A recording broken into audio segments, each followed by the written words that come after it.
Todd's Bike Shop. Todd's Bike Shop. It's time for Todd's Bike Shop. Yo!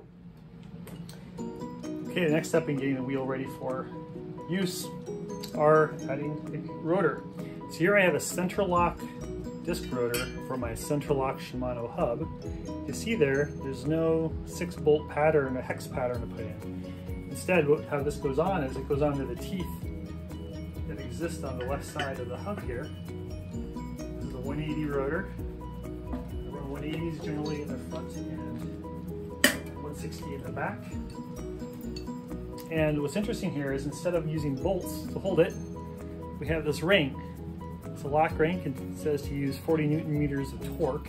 I don't have a torque wrench that large, but you have this guy. This is a FSA Mega Exo bottom bracket tool, which just happens to be the right size to fit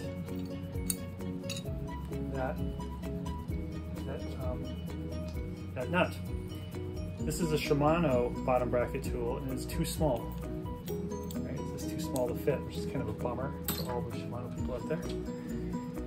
It should be compatible, I would think. But anyway, so we'll put this guy on here. It goes on. Standard threading direction, righty-tighty, lefty-loosey. It's really only the pedals that you'll see that go backward. Go here and I can crank it. Nice. Taut cranking, not too tight. Soft. Don't want that puppy coming off. And there we go. Complete.